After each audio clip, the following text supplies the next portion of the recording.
The morning sun cast long shadows across the courtyard of Kensington Palace as Catherine, the Princess of Wales, stood at her bedroom window.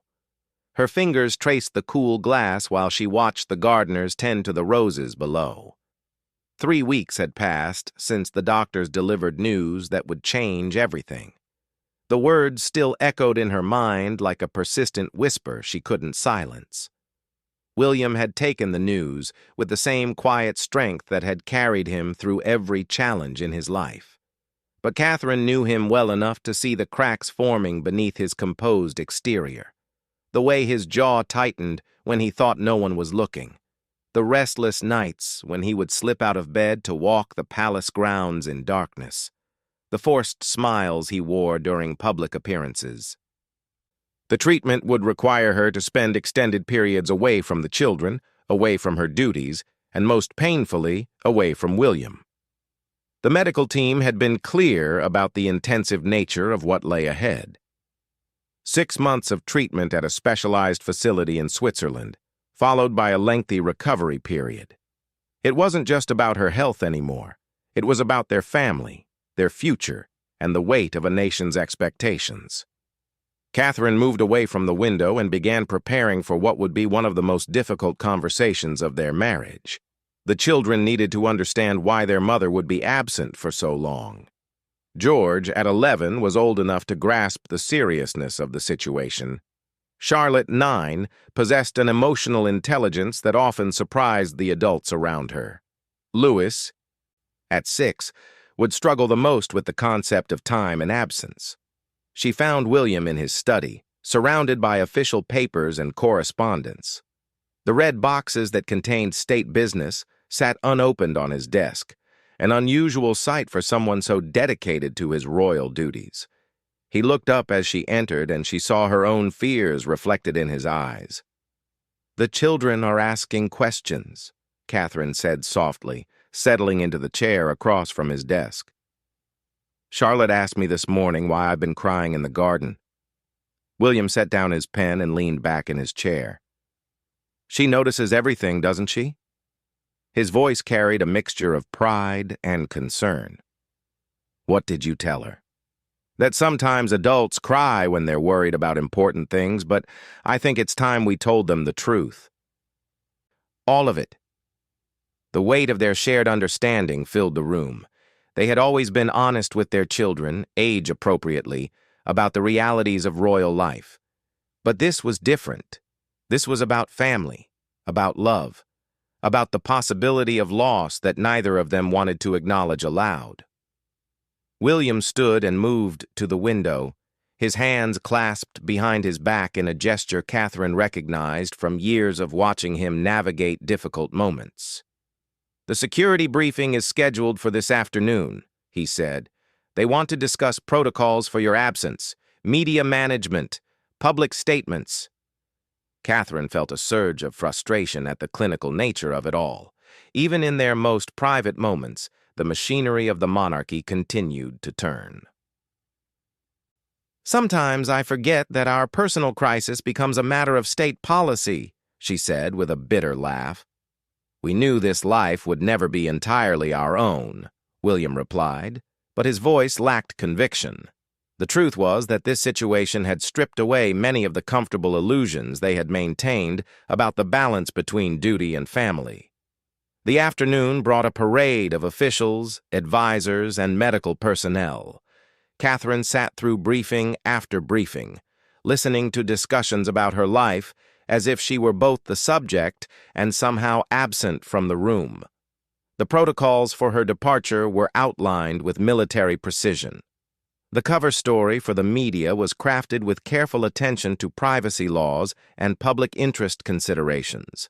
Through it all, William remained by her side, his presence a steady anchor in the chaos of planning and preparation. She watched him ask the questions she couldn't bring herself to voice. What if the treatment didn't work? What if complications arose? What if the 6 months stretched into longer? The officials spoke in percentages and probabilities, but Catherine saw the human cost written in the lines around William's eyes. This wasn't just about her health. It was about a man watching his wife face something he couldn't fix, couldn't control, couldn't shield her from, despite all his privilege and position. That evening, they gathered their children in the sitting room, where family meetings had always taken place. George sat with the careful attention of a boy trying to understand adult concerns. Charlotte curled up next to her mother on the sofa, as if sensing that closeness would be precious in the days ahead. Louis played quietly with his toy cars on the carpet, occasionally glancing up at the serious faces around him. William spoke first, his voice calm and measured. "We need to talk about something important that's going to happen in our family." Catherine watched her children's faces as William explained, in gentle terms, that she would need to go away for medical treatment.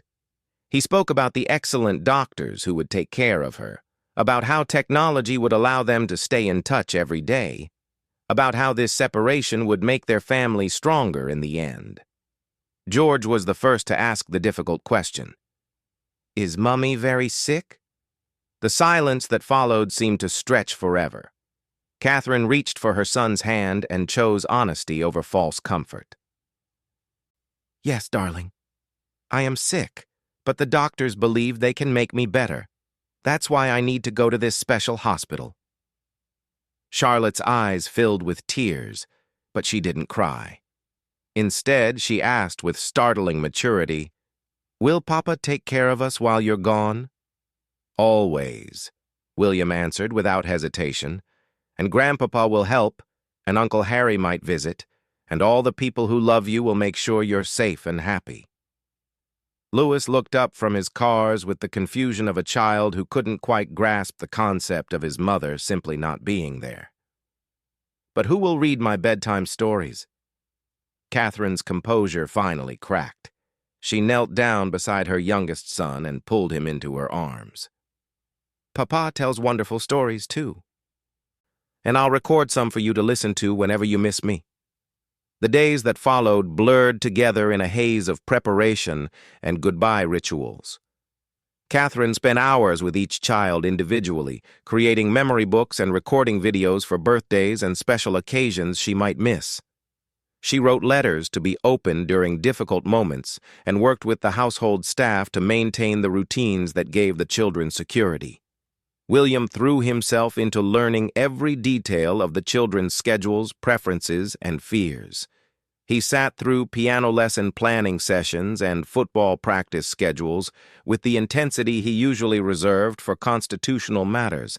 Catherine watched him transform before her eyes, shedding the formal distance that royal protocol often demanded and embracing the hands-on fatherhood that their situation required. The media speculation grew intense as the date of Catherine's departure approached.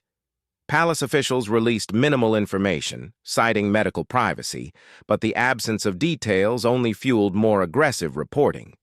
Photographers gathered outside school gates and shopping areas frequented by the family.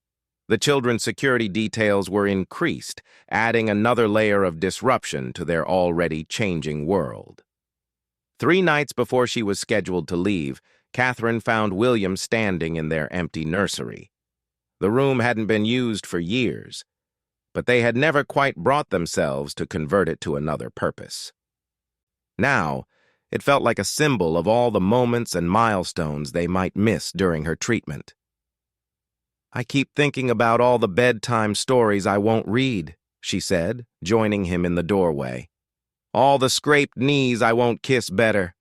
All the homework struggles and friendship dramas and growing up that will happen while I'm away." William turned to face her, and she saw that he had been crying. It was rare to see him lose his composure so completely, and it made her own grief feel more real and immediate. "I'm terrified," he admitted. "Not just about your health, though that scares me more than anything. I'm terrified about being the only parent here, about making decisions alone, about the children blaming me if something goes wrong." Catherine stepped into his arms, and they held each other in the silence of the unused nursery. Outside, the world continued its relentless pace, but in that moment, they were just a husband and wife facing the unknown together, even as that togetherness was about to be tested by distance and time. The final family dinner was both ordinary and extraordinary. They ate fish and chips from the local shop, a tradition they had started when the children were small. Louis spilled ketchup on his shirt. Charlotte told jokes that made everyone laugh despite the underlying sadness. George asked thoughtful questions about Swiss geography and hospital visiting hours. After the children were in bed, Catherine and William sat in their private sitting room, the fire crackling softly in the grate. They didn't talk about the treatment or the separation or any of the practical matters that had consumed their weeks. Instead, they talked about their first meeting at university, about their wedding day, about the moment each of their children was born. "Whatever happens," Catherine said as the fire died down to embers, "I want you to know that these years, this life we've built together, it's been more than I ever dreamed possible." William took her hand and brought it to his lips. "You're not saying goodbye," he said firmly. "This is just a pause, a difficult chapter, but not the end of our story." The morning of her departure arrived gray and drizzly, matching the mood that had settled over Kensington Palace. Catherine dressed carefully in a simple navy dress and pearl earrings, wanting to look composed for the photographers who would inevitably capture her leaving. But more importantly, she wanted her children to remember her looking strong and confident, not broken by fear. The car would arrive at 10 o'clock. The flight was scheduled for early afternoon, with arrival in Geneva by evening. The treatment would begin the next morning.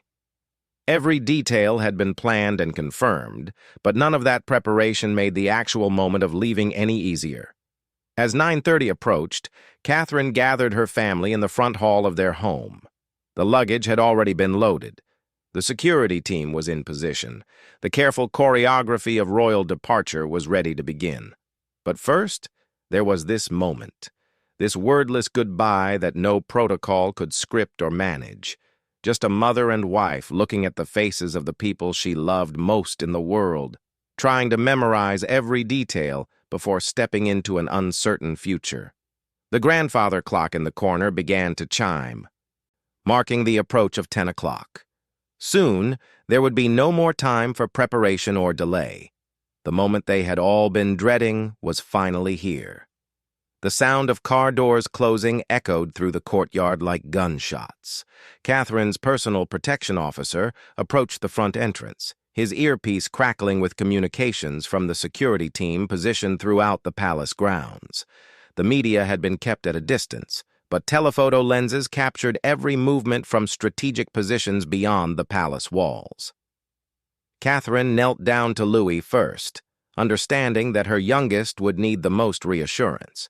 His 6-year-old mind struggled with the concept of temporary separation, seeing only the reality that his mother was leaving. She cupped his face in her hands, studying the features that still carried traces of baby softness.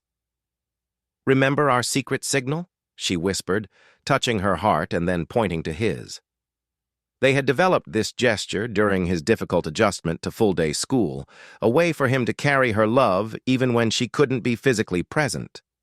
Louis nodded solemnly and repeated the gesture, his small hand patting his chest with surprising gravity. "Will you do the signal every day, Mummy?" "Every single day," Catherine promised. "And when you do it, I'll feel it all the way in Switzerland. That's how strong our love is."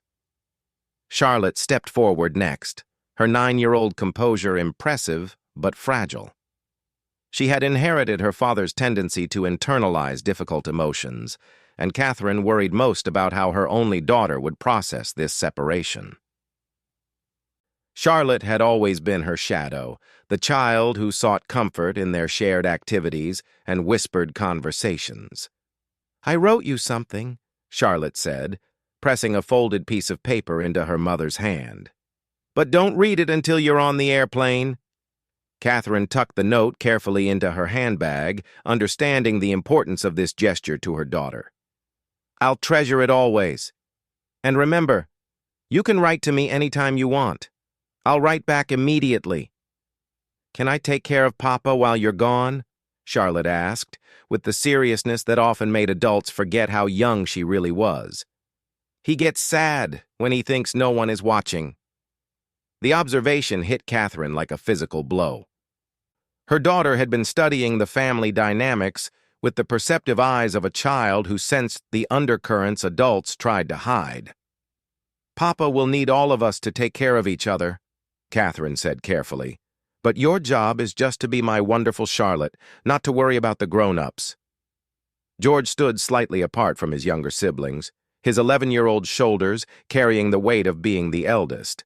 He had asked the most questions during their family discussions, wanting to understand the medical procedures and treatment timeline with an analytical mind that reminded Catherine of his father. I looked up Switzerland on the map, George said as Catherine stood to face him. It's not really that far away. The time difference is only 1 hour. That's exactly right, Catherine replied, recognizing his need for concrete facts to process the emotional reality. You're so smart to figure that out. It means when you're eating breakfast, I'll be eating breakfast too, just in a different place. George nodded, but his composure wavered slightly. Will you get better? Really and truly? Catherine chose her words carefully, understanding that her eldest son needed honesty without the burden of adult fears. The doctors are very confident that this treatment will help me get completely well. It's going to take time, and I'll miss you terribly every day, but I believe I'll come home healthy and strong. William had remained slightly behind the children during these individual goodbyes, giving Catherine space for these crucial final moments while managing his own emotional response. Now, as she straightened from embracing George, their eyes met across the small distance that separated them. 24 years of shared life passed between them in that glance. University sweethearts who had navigated the impossible transition from private citizens to public figures. Young parents learning to balance duty with family life. Partners who had weathered scandals, tragedies, and the relentless pressure of royal expectations. Now they faced their greatest test yet. The protection officer cleared his throat quietly. Your Royal Highness, we should begin to move toward the vehicle. Catherine nodded, but didn't immediately step forward. Instead, she looked around the entrance hall that had been the backdrop for so many family moments. Christmas morning excitement as the children ran downstairs, birthday parties that filled the space with laughter. Quiet evenings when they gathered here just to be together away from the formal reception rooms. Remember, she said to all 3 children, this house is full of love even when I'm not here. Every room holds memories of us together, and those memories will keep you company until I come back. William moved closer, and Catherine saw him struggle with the public nature of even this private goodbye. The security personnel, the staff members positioned discreetly nearby, the knowledge that photographers waited beyond the gates, all of it made authentic emotion feel exposed and vulnerable. But as he reached for her hands, the careful distance of royal protocol fell away. They were no longer the Prince and Princess of Wales engaged in official duties. They were simply William and Catherine, a married couple facing separation during the most difficult period of their lives together. The months will pass quickly, William said, his voice rougher than usual. Before we know it, you'll be complaining about how we've rearranged the furniture and changed all your routines. Catherine managed a small laugh. I expect to find everything exactly as I left it. No redecorating projects while I'm gone. I make no promises about the children's rooms. Louis has already announced plans to turn his into a spaceship. This glimpse of normal family life, the teasing, the shared parenting concerns, the ordinary domestic details, felt both comforting and heartbreaking. It reminded them of everything they would miss sharing during the months ahead. The security team leader approached again, more urgently this time. Ma'am, we really do need to maintain our departure schedule. Catherine knew that delays would only make the separation harder for everyone, especially the children. She also understood that somewhere beyond the palace walls, the media waited with the patience of predators, ready to dissect every moment of her departure for public consumption. She turned back to the children for final hugs, quick embraces that had to contain months of love and reassurance. Louis clung to her longest, his small arms tight around her neck. Charlotte whispered, "I love you," into her ear 3 times, as if the repetition could make the words last longer. George accepted her hug with the stoic dignity he was learning to cultivate, but she felt him tremble slightly. "Be good for Papa," she told them collectively. "Listen to your teachers. Be kind to each other. And remember that every day you're brave and happy makes me proud, even when I'm far away." Then it was time for the goodbye she had been dreading most. William stepped closer, and the security personnel instinctively moved to give them as much privacy as possible in the circumstances. The children watched with the wide-eyed attention of young people witnessing something they sensed was monumentally important. For a long moment, William and Catherine simply looked at each other. Words seemed inadequate for everything they needed to say. How do you summarize 24 years of love in a few sentences? How do you promise that 6 months of separation won't change the fundamental connection that had sustained them through everything else?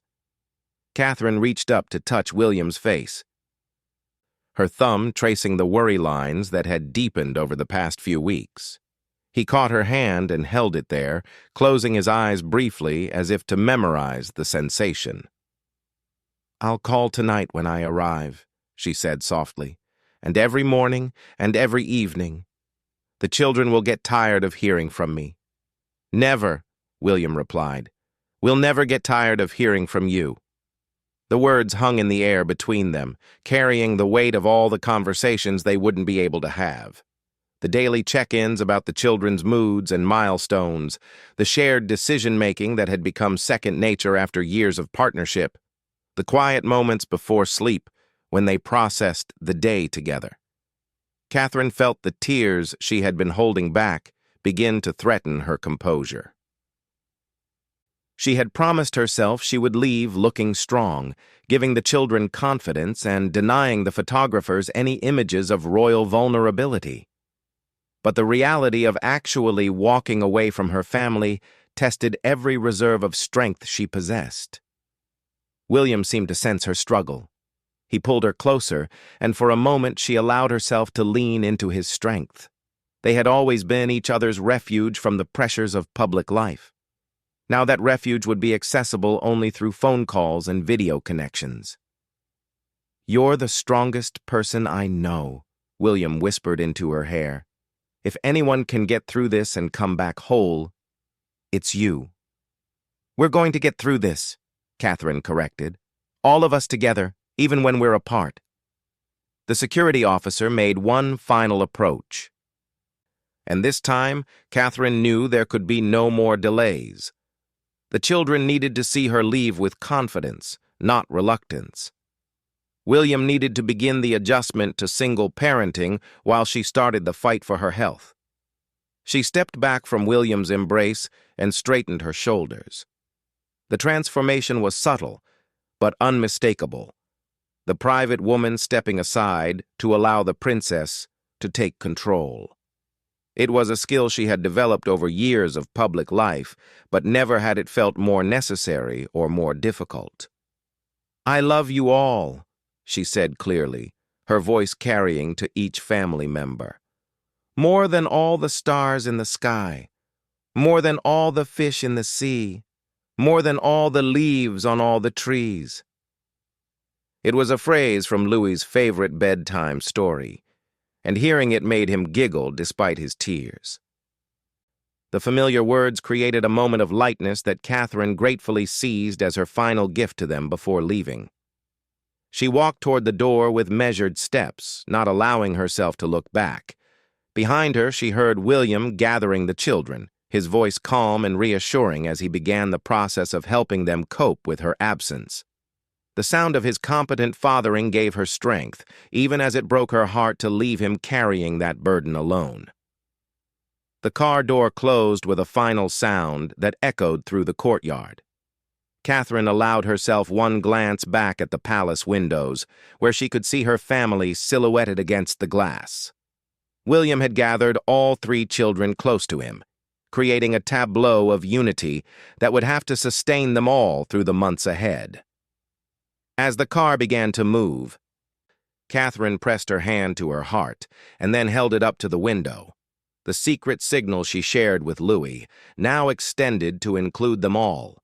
In the window, she saw 4 hands rise in response, 4 hearts sending love across the growing distance. The palace gates opened, and Catherine's car emerged into a world of flashing cameras and shouted questions. But she was no longer thinking about the public spectacle or the media coverage. Her mind was focused entirely on the family she had left behind, and the treatment that would, she hoped, allow her to return to them completely healed. Switzerland waited ahead, with its promises of cutting-edge medicine and careful anonymity. But her heart remained in the palace courtyard. With the 3 children and 1 husband, who would count the days until her return with the same intensity that she would count them herself. 6 months, 183 days, 4,392 hours. William had calculated the time in every possible measurement, as if breaking it into smaller pieces might make Catherine's absence more manageable. Now, as the Swiss air flight descended toward London Heathrow, those numbers finally meant something different. They meant the end of the longest separation of their married life. The treatment had been successful beyond their most optimistic hopes. Catherine's medical team in Geneva had called her recovery remarkable, though she knew the real measure of success wouldn't be found in medical charts. It would be in the moments ahead, in hugging her children again, in sleeping beside William again, in reclaiming the ordinary rhythms of family life that had sustained her through the darkest periods of treatment. The children didn't know she was coming home today. William had coordinated the surprise carefully, understanding that the anticipation might be too overwhelming for them to manage. They believed she would return the following week, after one final round of medical consultations. Instead, she would walk through their front door during the afternoon tea time that had become their new family ritual in her absence. Catherine pressed her face to the airplane window as London spread out below her. The familiar patchwork of neighborhoods and landmarks felt both foreign and beloved after 6 months in the pristine mountains of Switzerland. She had missed the unpredictable English weather, the controlled chaos of London traffic, even the relentless attention of the British media. But mostly she had missed her family with an ache that had become as constant as her heartbeat. The daily phone calls had helped, but they couldn't replace the casual touches, the shared glances across a dinner table, the comfort of physical presence during difficult moments. She had missed tucking the children into bed, missed William's unconscious habit of reaching for her hand while reading the morning papers, missed the 1,000 tiny interactions that had woven their lives together. The medical team at the Geneva clinic had warned her about the emotional adjustment of returning home. 6 months of intensive treatment created its own rhythms and relationships. She had grown close to her medical team, had developed friendships with other patients, had learned to find peace in the structured simplicity of hospital routine. Leaving that controlled environment to re-enter the complexity of royal family life would require its own period of adjustment. William waited in the VIP lounge at Heathrow, his nervous energy evident in the way he paced between the windows overlooking the tarmac. Palace security had arranged for Catherine's arrival to be as private as possible, but he knew that word of her return would reach the media within hours. For now, though, they would have precious time together as a family before the public celebration of her recovery began. When Catherine's plane finally taxied to the private terminal, William felt his breath catch in his throat. 6 months of twice-daily phone calls hadn't prepared him for the emotion of actually seeing her again. She looked different, thinner, with shorter hair that emphasized the elegant line of her neck. But as she appeared in the doorway of the aircraft, her smile was unmistakably the same one that had captured his heart more than 2 decades ago. Their reunion was witnessed only by security personnel and medical staff, but the intensity of their embrace needed no audience.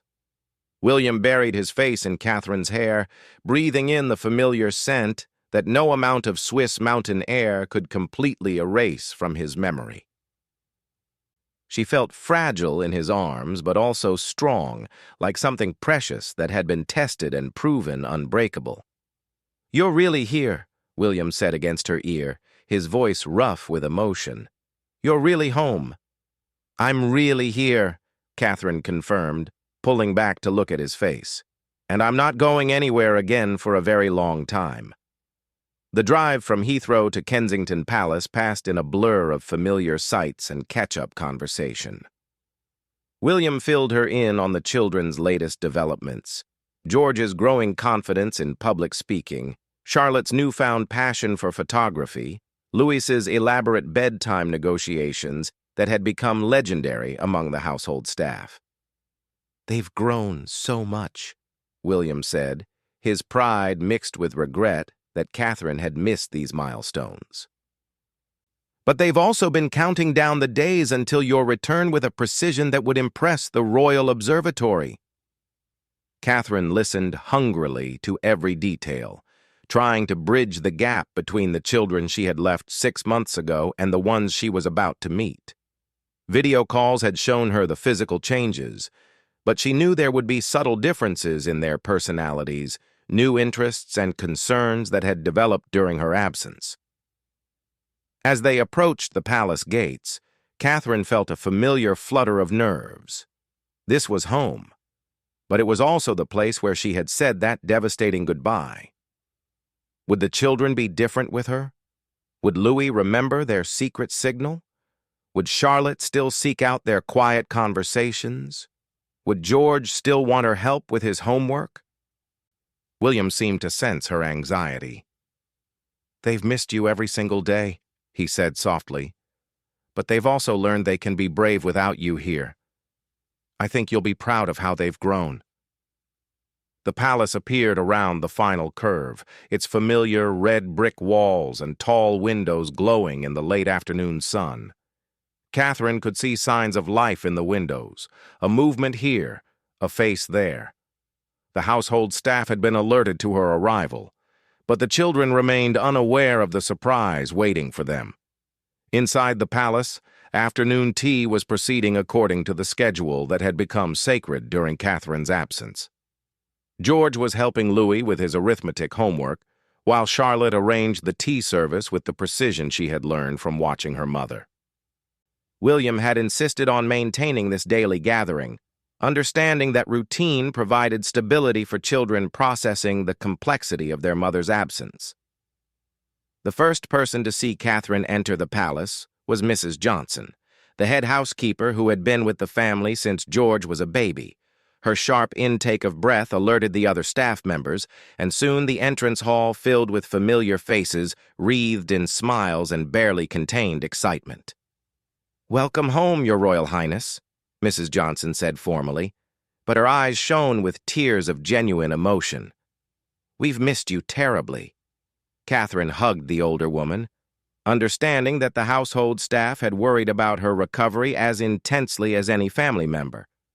They had watched her children adapt to her absence, had comforted Louis through nightmares, and helped Charlotte process her complex emotions about the situation. "Thank you for taking such good care of my family," Catherine said sincerely. "I know it wasn't easy." William gestured toward the family sitting room where the children's voices could be heard discussing the relative merits of different sandwich fillings. "Are you ready?" he asked quietly. Catherine smoothed her dress and checked her reflection in the hall mirror one final time. She wanted to look calm and healthy, not like someone returning from months of medical treatment. The children needed to see strength and normalcy, not fragility or continued cause for worry. Taking a deep breath, She followed William toward the sitting room. As they approached the doorway, she could hear Louis protesting that cucumber sandwiches were too grown up, while Charlotte patiently explained that they were traditional for afternoon tea. George was attempting to mediate the discussion with the diplomatic skills he was rapidly developing. William entered the room first. "Children, I have a surprise for afternoon tea today." Catherine heard the rustle of movement and curious questioning before she stepped into view. The moment stretched like something from a dream as three pairs of eyes widened in recognition and disbelief. Louis was the first to move, launching himself from his chair with a cry of "Mummy!" that echoed through the palace corridors. Catherine dropped to her knees just in time to catch him, his small body hitting hers with the force of 6 months of accumulated longing. Charlotte moved more carefully, as if approaching something that might disappear if she moved too quickly. But when Catherine opened one arm to include her, she melted into the embrace with tears streaming down her face. "You're early," she whispered. "You're here early." George hung back for a moment, his 11-year-old dignity warring with his desire to join the family huddle. But when Catherine looked at him over his siblings' heads and smiled, he crossed the room in 3 quick strides and wrapped his arms around all of them. For several minutes, the only sounds in the room were muffled sobs of relief and joy. Catherine held her children as tightly as she dared, breathing in the scent of their hair and feeling the solid reality of their presence. 6 months of missing them crystallized into this moment of pure connection. "Are you all better now?" Louis asked when he finally pulled back enough to study her face. His hands patted her cheeks as if to confirm she was real and present. "I'm much, much better," Catherine assured him. "The doctors say I'm completely healthy now." Charlotte wiped her eyes with the back of her hand. "Does this mean you won't have to go away again?" "Not for a long, long time," Catherine promised. "I plan to be here for everything. Every bedtime story, every football match, every scraped knee, and every celebration." George had been studying her with the analytical gaze that had become more pronounced during her absence. "You look different," he observed. "Smaller, maybe, but also somehow stronger." Catherine was struck by her eldest son's perception. The treatment had indeed changed her, both physically and emotionally.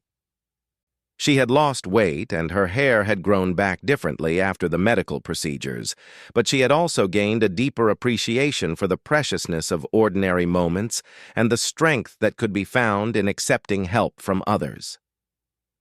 "I learned some important things while I was away," she told them honestly, "about how much I love this family and how much I want to be the best mother I can be for all of you."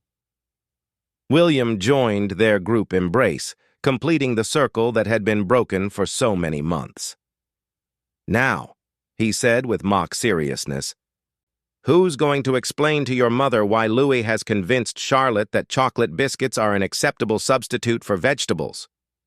The children erupted into guilty laughter and began talking over each other to defend their various dietary negotiations during Catherine's absence.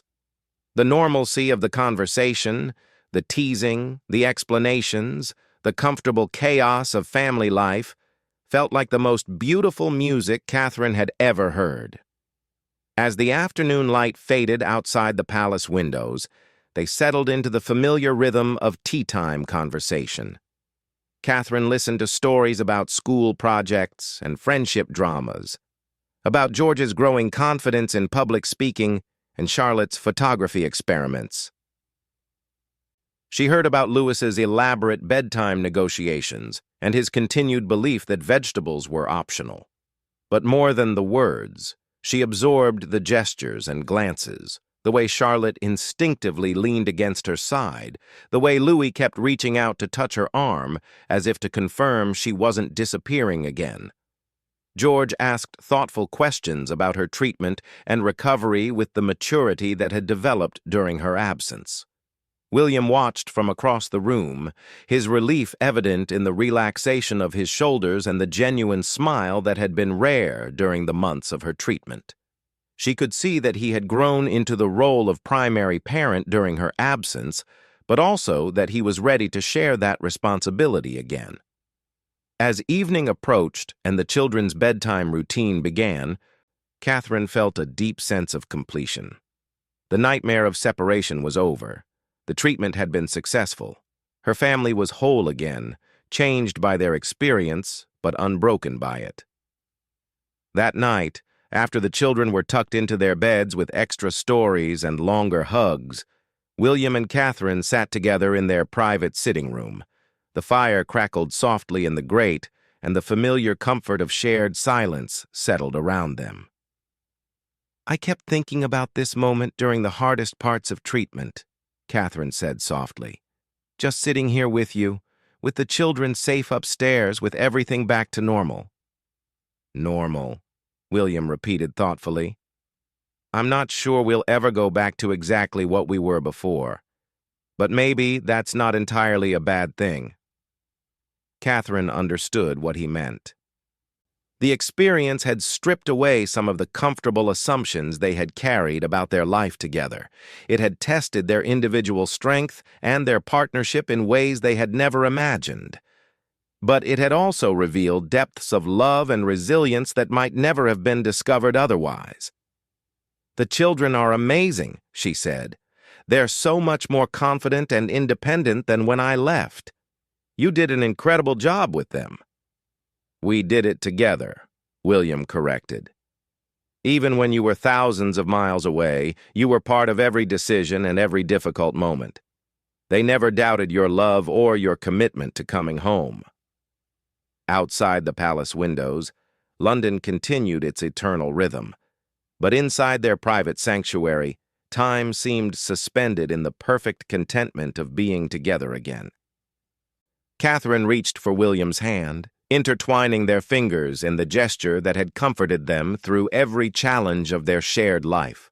The wordless goodbye that had broken her heart 6 months earlier had been transformed into this wordless reunion that filled it beyond measure. They didn't need to speak of their love or their relief or their gratitude. It existed in the simple fact of their presence together, in the sound of their children's breathing upstairs, in the promise of all the ordinary days ahead that would no longer be taken for granted. Tomorrow would bring the public celebration of her recovery, the return to royal duties, the careful management of media interest in their family's experience. But tonight, they were simply home together, and that was more than enough.